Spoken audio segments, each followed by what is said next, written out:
Greetings, friends. I am Vitaly Portnikov. The day after a Russian missile strike on a children's hospital and maternity ward in the center of the Ukrainian capital, Western leaders are expressing outrage and promising to help Ukraine.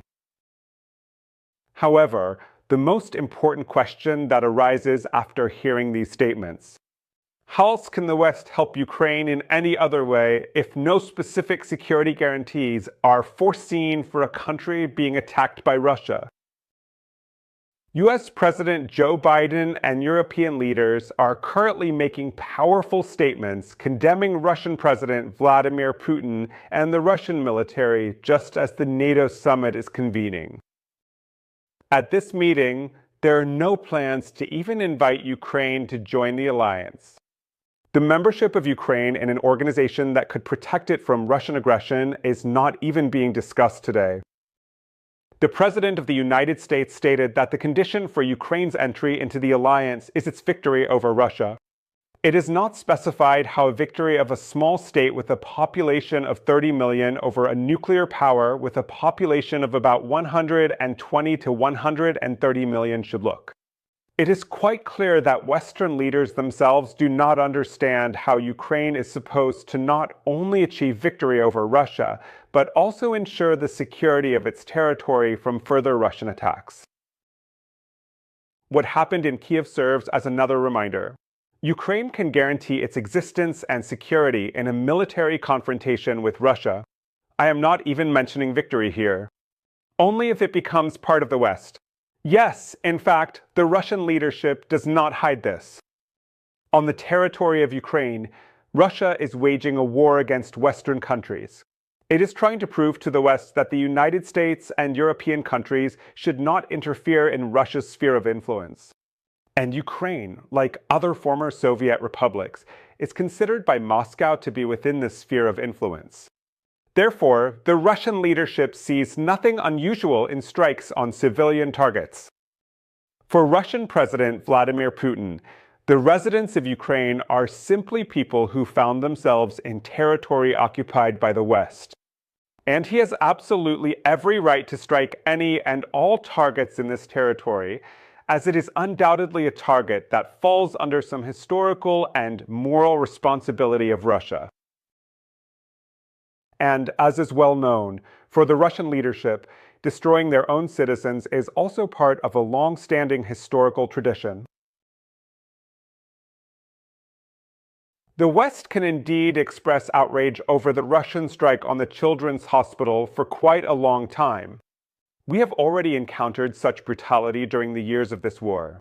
I have no doubt that if the situation continues to develop in the same direction, we will face it again and again, and we will hear new condemnatory statements from the leaders of Western countries. At the same time, it is clear that the habit of mass murder is beginning to develop even in the West. In the first hours after the news of the Russian strike on the Ukrainian children's hospital broke, leading Western media did not perceive what had happened as the main news. The parliamentary elections in France and the presidential campaign in the United States remained the main news for the West. And the news about the deaths of people, including children, and the destruction of the children's hospital was perceived as secondary news by most leading media and therefore by their audience. Only the next day did the West begin to realize the full tragedy of what had happened, as well as its own inability to truly influence Russia and its president. This is exactly what Vladimir Putin is counting on as he continues his course for a prolonged war with Ukraine. This protracted war of attrition, from the perspective of the Russian president, should become a habit. Ukrainians must get used to missile strikes on civilian targets and to the fact that their everyday life has essentially been destroyed by the Russian attack in February 2022. Those who do not want to live in this atmosphere of hopelessness should leave the country's territory and make room for the citizens of Russia itself. Perhaps it is them Vladimir Putin would like to relocate to the territory he clears of Ukrainians. The West must get used to the fact that Ukraine is a zone of constant disaster. Today, a strike on civilian infrastructure, no water and electricity. Tomorrow, a strike on a children's hospital. And thus, if every strike on Ukraine is perceived as big news, it means demonstrating to one's own audience the helplessness of Western countries in confronting Russia. There are indeed two different ways out of this helplessness. One of them is to take real steps, possibly real risks, and truly agree to Ukraine's participation in NATO. But leading Western politicians are not even considering this decision. Another path is the attempt at peaceful negotiations to stop the war. This is being discussed more and more in the West.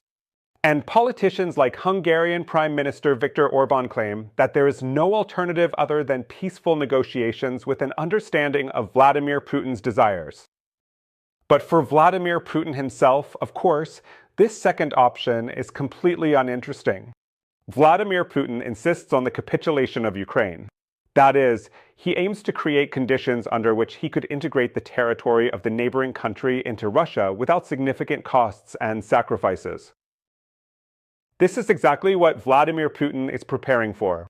The cleansing of the territory from Ukrainians is part of this ambitious plan to restore the Russian state within the borders of the former Soviet Union. And if Vladimir Putin is not stopped with real actions, the Russian president will continue to carry out this plan, becoming increasingly brutal and treacherous towards the residents of the country he is attacking and wants to destroy.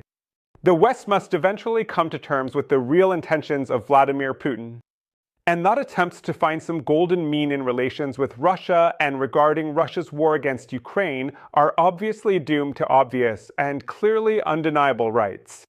Thank you, friends. Stay on this channel, subscribe to it, and help spread the word. Good luck!